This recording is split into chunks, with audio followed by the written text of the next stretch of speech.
Everyone. तो आज हमारे साथ है मिस प्रिया तिखी मैम।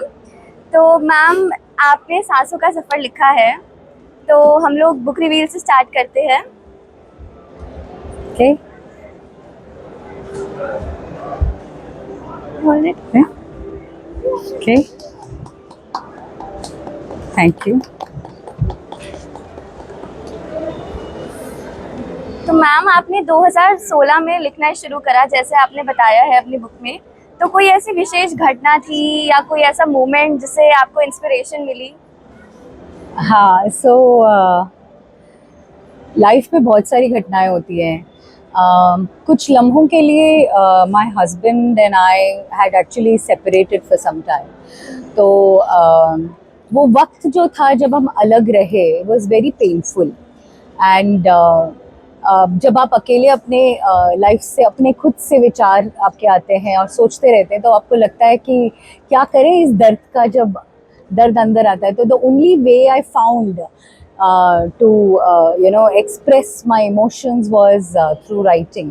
तो मैंने लिखना शुरू कर दिया और पता ही नहीं चला। ऐसा हुआ कि जब लिखना शुरू किया है ना, तो जस्ट हिंदी में बाय डिफ़ॉल्ट हिंदी में वर्ड्स आने लग गए, and all my pen emotion started coming in books. So it just started like that. Then I started experiencing बहुत सारे लोग आजू बाजू, उनकी तकलीफ़ें। जब आप खुद पेन में रहते हैं या खुद आप अपने आप के पास रहते हैं, तो आप आजू बाजू भी लोगों को ऑब्जर्व करने लगते हैं कि जिनको तकलीफ हो वगैरह। तो I just started writing, looking at others and observing that चलिए सबकी हमारी तकलीफ़ काफ़ी नहीं है, दुनिया में बहुत सारी तकलीफ़ें हैं।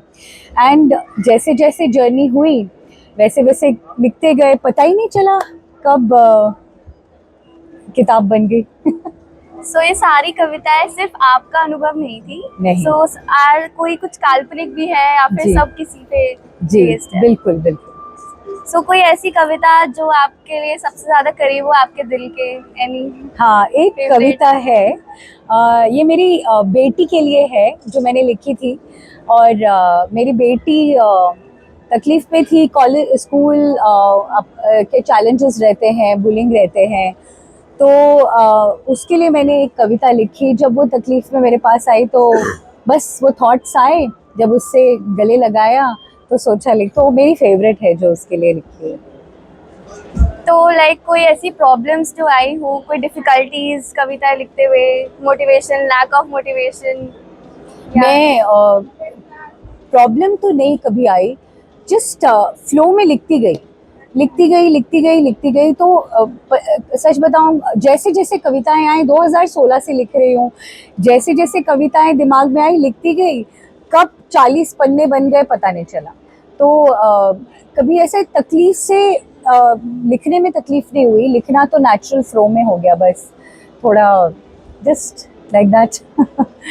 तो मैम, कोई ऐसा आपका फेवरेट कवि है या कोई ऑथर है जिससे आप इंस्पायर होती हो बहुत ज्यादा? या मैं रूमी से बहुत इंस्पायर्ड हूँ। I am a big fan of Rumi.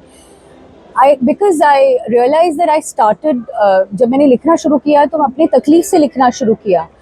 But जैसे जैसे पोइट्री आगे बढ़ी, रूमी का जो थॉट प्रोसेस है to be close to God, to the almighty, जो हमें पता भी नहीं है आसपास, एंड जो अपने अंदर ज़्यादा झांकते हैं। मेरी आधी जो पोइट्री है ना, वो आत्म परिचय पे है, अपने अंदर हम कौन हैं उस पे है। पहला आधा प्यार पे है, दूसरा आधा आत्म परिचय पे है। That's how it is. Ma'am, आपने ये इतना सुंदर टाइटल एंड कवर पेज कैसे सेलेक्ट करा? Good question. Actually, I also love it. सासों का सफ़र तो थॉट ऐसे ही आ गया अचानक से। सच बताऊं तो आप लोग मजाक उड़ाएंगे या जोक समझेंगे, लेकिन अर्ली मॉर्निंग जब आप मेडिटेट कर रही थी मैं, तो ये वर्ड एकदम दिमाग में आ गया, तो मैंने meant to be. It just came. बाकी किताब तो जो सोच में थी, मैं ज़्यादातर अपनी खिड़की के सामने बैठ के लिखती हूँ, और पौधे हैं मेरे खिड़कियों के सामने और वहाँ बैठने की जगह है। तो मैंने आपके डिज़ाइनर को बोला कि भाई मेरी किताबें उतार दो कि मैं खिड़की के सामने बैठी हूँ और चाय पीते पीते सुबह की किताब लिख रही हूँ, उन्होंने उसको उतार दिया. In fact, you should give a lot of compliment to your designer. जो आपके डिज़ाइनर हैं, they are absolutely beautiful. उन्होंने जो मेरी सोच थी उसको absolutely किताब के पन्नों में एक्सप्रेस कर दिया. So thank you. तो क्या आपके फ्यूचर्स में ऐसे और बुक्स लिखने के प्लान्स है? हाँ, there is one more coming. But इस बार मैं हिंदी में नहीं, इस बार मेरी इंग्लिश में मैं स्टोरी बुक लिख रही हूँ. कुछ जैसे हिंग्लिश बोलते हैं, हिंदी इंग्लिश तुम जैसे बोली, उसी तरीके से fiction plus reality. How do you want to say it now? You can put a word to it. A real fiction, a fic real kind of a book where आसपास के लोगों से प्रोत्साहित होके मैं वो किताब, but it's an English book this time. So जल्दी, hopefully this साल के end तक. So ma'am, any last message you want your readers? So I just want to say, if you have fallen in love ever, and fallen in love with your parents, fallen in love with your colleagues, fallen in love with your partners, fallen in love with your own self, this is a beautiful book for you to experience the love within yourself. So अपने अंदर अगर आपने कभी प्यार किया है किसी से और खुद से भी कभी प्यार किया है, तो ये किताब ज़रूर पढ़िएगा, क्योंकि ये वो सारे इमोशंस और एक्सपीरियंसेस आपके माता पिता के साथ, आपके दोस्त के साथ, आपकी गर्लफ्रेंड के साथ, आपके पति के साथ, और बहुत सारे एक्सपीरियंसेस इस किताब में मैंने जाहिर किए हैं. So enjoy reading it. That's all I had. Thank you so much, ma'am. It was great talking to you. Thank you so much. You're a very Great talking lovely to you. person. Thank you. You too.